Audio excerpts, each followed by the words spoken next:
Welcome back to Street Beat. Higher education can have a higher price tag. Here to give us some insight on how to smartly invest in our academic future without breaking the bank is President of Cleary University, Jayson. Thanks for joining us today. Thank you, April. Well, we know that college and higher education is extremely expensive, and each year it increases in price. Many people are taking out loans to account for that. But what's your advice on that, on being able to pay for college? So first, I'd like to make it a little less scary. So there's the sticker shock. There's the number that you see on how expensive college is. But what you don't see is that college is 40 to 70% of the tuition bill. Colleges give back towards institutional aid. That means grants, scholarships, money those students don't have to pay back. There's a financial plan that can get those students there. The other thing that's interesting is there are a lot of different programs. There's early college we do at Cleary University, where we help students get credits before they even graduate from high school. Okay. We work with employers, which I hope to talk about a little later. Mm-hmm.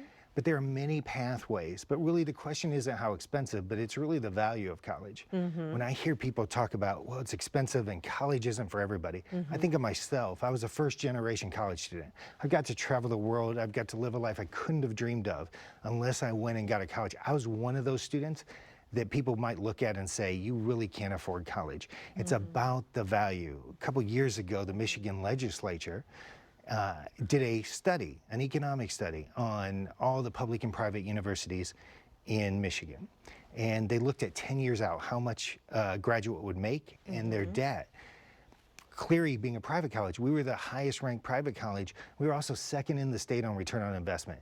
But what you saw in that list was you get a return on investment. The question is, how do you get through college and navigate it and keep your debt low? And there's a lot to talk about with student debt. Sure. I mean, one of the biggest things that comes to my mind is you graduate, you have about 6 months before those loans are supposed to be starting to get paid on.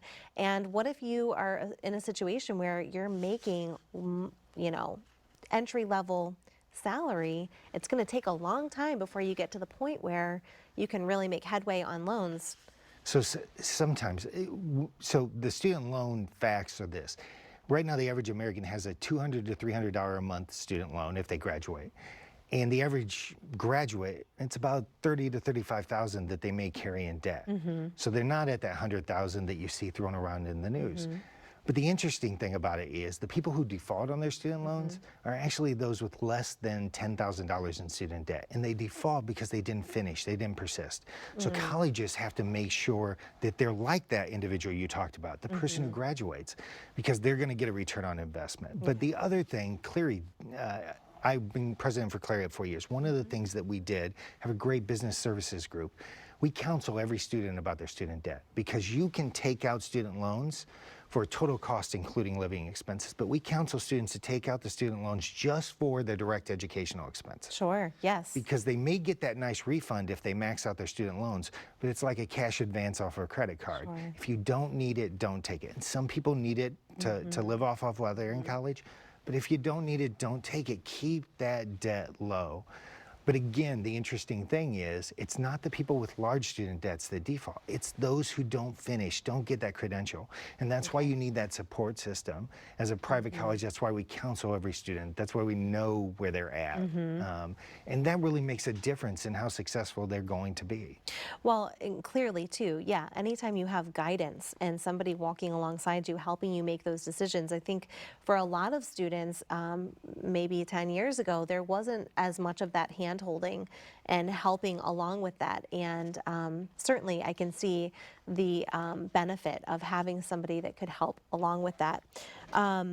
Clearly, it seems like this is an extremely important topic with Cleary. And me personally, again, that first generation college student, it's why we've gone out and we've been aggressive in working with employers because about 50% of our students are actually adult students. And a couple of years ago, and this was interesting, was the first time there are more non-traditional students than there are traditional students in college. That is interesting. Education is lifelong now. Well, thank you so much for being here. I wish we had more time to talk, but it is time to go. And if you want to learn more, visit cleary.edu. We wish everyone the best for this upcoming school year. Have a great weekend, and we will see you next week for another episode of Street Beat.